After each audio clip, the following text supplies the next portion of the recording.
Thank you, Pauline, for the wonderful introduction. I'm really honored to be, here at Biblioteca. It's for me as a non-information specialist. It's absolutely humbling to be here at this great, place where it's a beacon of knowledge storage. I just want to take a couple of minutes to share with you. Thanks. Okay. Maybe a little bit more sound and less music. That would be good. I want to take a couple of minutes to share with you some of the experiences that the SABC has had to go through in terms of moving from an organization that ostracized the diversity of the South African society to actually being one that really celebrates it. And actually, because of our hybrid funding model, like Pauline said, begins to make money out of it in order to fund its very existence. And to do that, I will just take you through some quick facts about South Africa and some of the legislative framework for the entire country, but that relates specifically to language and broadcasting.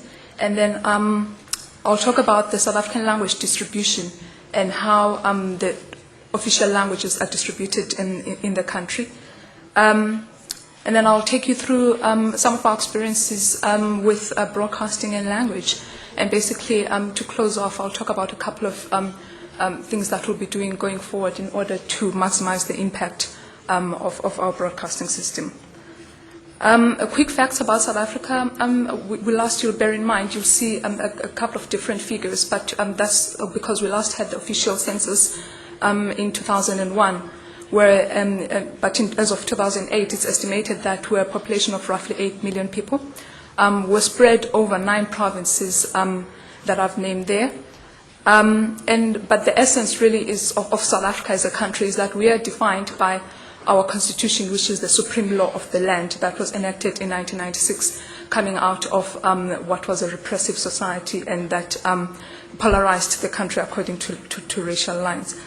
But the essence of the Constitution really is that at its very beginning, it laid the official and legal foundation for official languages to flourish in the country.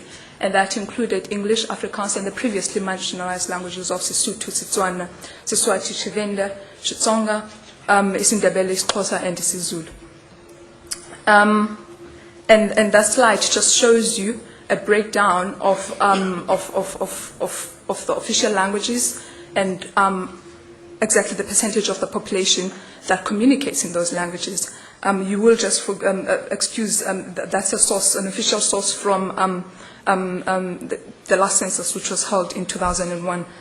Those figures have changed, but the proportion of the representation pretty much remains the same.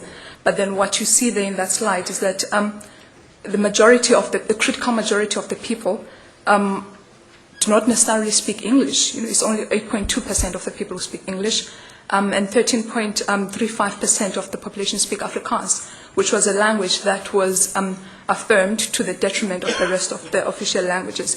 But then what really comes out and what I want to highlight from that slide is that 23% of the population are actually Zulu speakers, and 17.46% are Xhosa speakers.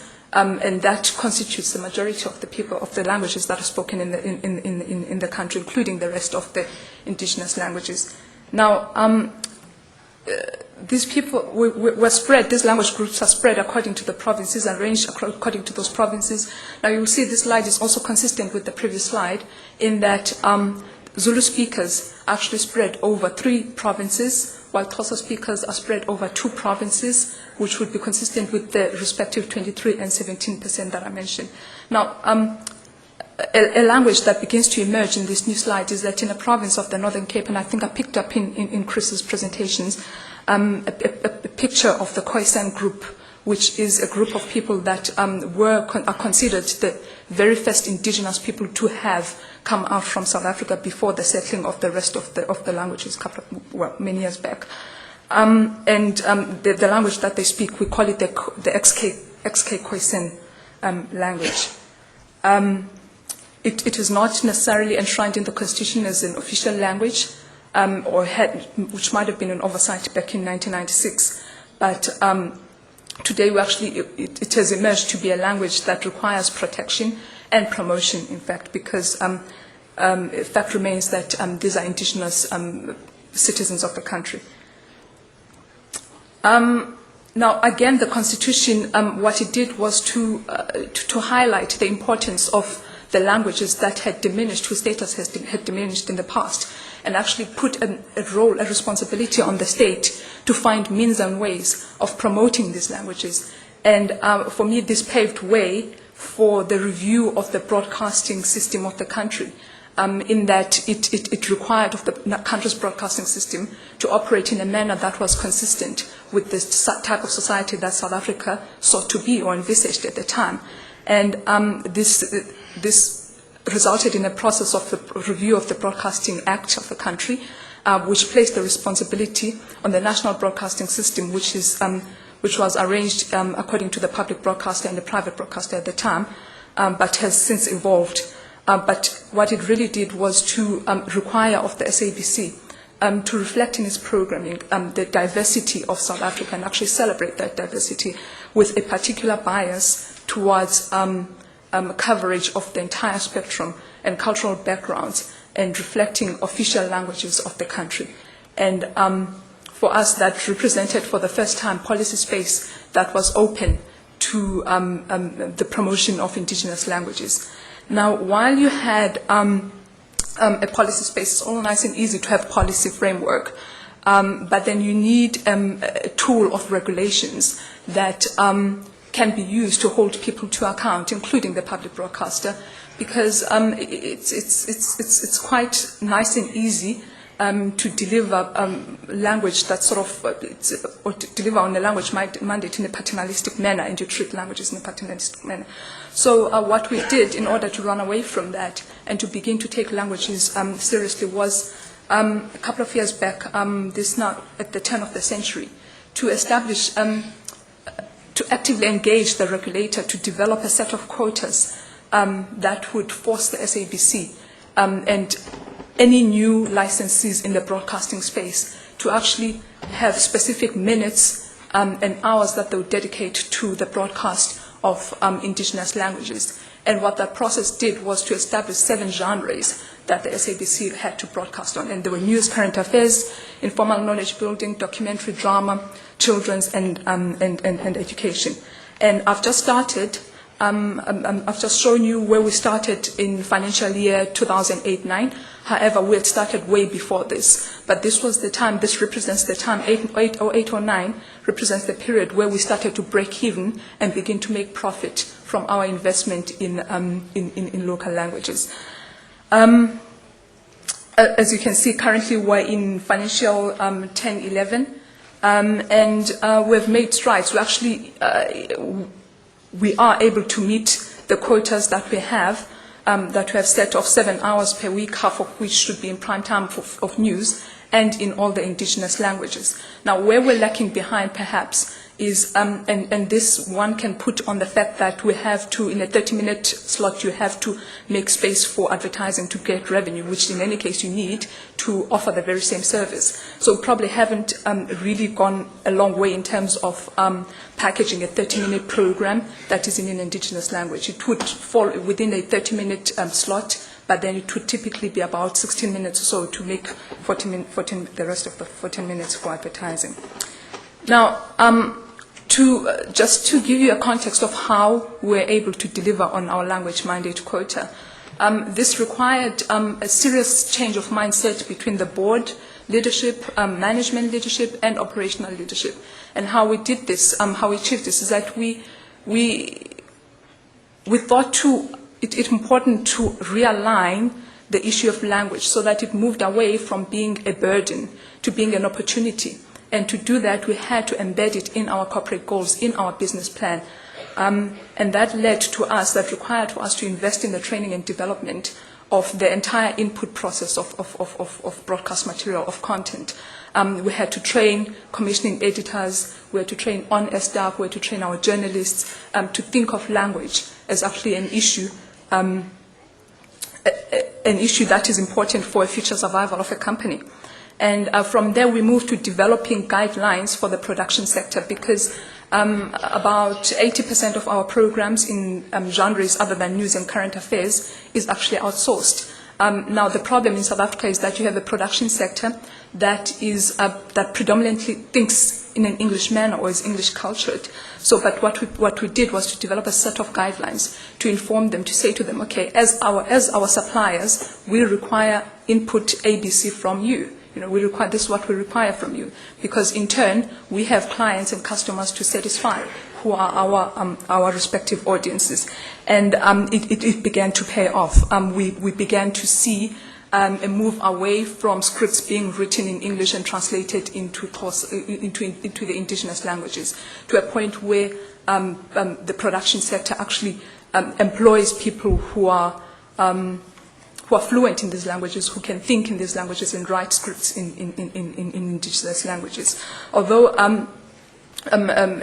we didn't, you will see much later in my presentation where it has sort of caught up with us. And then at the time, we took it a step further, to say at the time we existed in a political environment that embraced the African Renaissance, to say South Africa really, and the sloganism at that time was that South Africa cannot continue to be an island of prosperity in a sea of poverty. But in practical broadcast terms, we found that our transmitters were so powerful that they would overspill to neighboring countries, like Botswana, like Mozambique, some countries that border South Africa. And for that reason, it became important for us to embrace the cultures and the languages, particularly in radio programming, of those that prevailed in those countries, and actually begin to embed them in our programming, to not only service those countries and be sensitive to them, but then to also promote mutual understandings among South Africans that they actually do exist in a continent and not necessarily an island, a solitary island. And that's just a slide that shows you what I didn't say, perhaps, is that the SABC operates 18 radio stations that service all the indigenous languages, including English and Afrikaans. And those are weekly audience ratings from as recent as last week. And again, consistent with the point that I made earlier on, you will see that Ukozi FM right at the bottom of the slide, which services the language, the Zulu language group, is actually last week had an average listenership of 6.1 million people, followed closely by Umhlobo Wenene, which again, in my previous slide, it showed that it services the language group, the Xhosa language group, and last week 4.1 million people tuned into that. If you look at SAFM, which is our English-based medium, English medium radio station, actually has very, very, very low listenership compared to the indigenous languages. And obviously this is in part to what I've argued, to the fact that there is a lot of competition in this segment of the market. Now, but one thing I want to highlight is the XKFM. Because until about 5 years ago, there was no radio station, there was no communication with the XK community. And the SABC applied for a community radio license to broadcast within a 50-kilometer radius. And from there, we were able to reach and able to communicate with the XK people. And our success in that was that we went out and spoke to the people. We employed XK people, to actually script and write and develop a package programs on radio that would respond to the needs of the community. And that station continues to grow. We have recently just put up a television transmitter in that area. Now, the conclusion one can draw from this slide is that we have made a lot of inroads in terms of servicing language diversity through radio. However, because we can safely say that we enjoy 99% in terms of universal service of radio for the languages. Access is a completely different issue. Having said that, radio is nice and easy. It requires very little capital input as compared to television. And as you can see in my next slide, television is a completely different issue. SABC operates 3 terrestrial TV stations, and their language servicing is predominantly grouped. into the group of languages as they relate. For instance, SABC 1 would typically target the Nguni group, although you will have some of the languages that don't necessarily belong to that family and catered for and provided here. Now, the irony about this slide is that our English target station, which is SABC 3, which is meant to target the English-speaking audiences, is actually underperforming and is subsidized by the first two stations. Now, that shows that the power of the demand for local content that is delivered in indigenous languages. Going forward, what we have identified basically is that we have a problem of unserviced languages. Like I said, there currently is no television programming, although we have a transmitter, which is a start. Currently is no television programming in the XK language. Number two, we have underserviced languages. We have no, for instance, drama program in a couple of other languages, including Xitsonga. And then at the same time, we have this against the problem of overexposed languages. English continues to enjoy a lot of airtime on our television platforms. Now, when we did some introspection, we asked a couple of questions. Why is this the case? It's easy to blame it on the limited number of platforms because through 3 platforms, we operate 5 channels. It should be SABC 1, 2, 3, and then we have SABC Education, and then we have Deaf TV to accommodate sign language. Well, fair enough. There's only so much you can do with three platforms. However, I believe, in my personal opinion, if you're creative enough, you can actually maximize what you can achieve with that. Now, the other bigger problem is the lack of expertise in commissioning thought. Now, while you train for the industry as the SABC. We train for the industry. That's how we've managed to pin down the problem, that you train people and they leave for the private sector, which offers much better and much more competitive remuneration. So you consistently lose all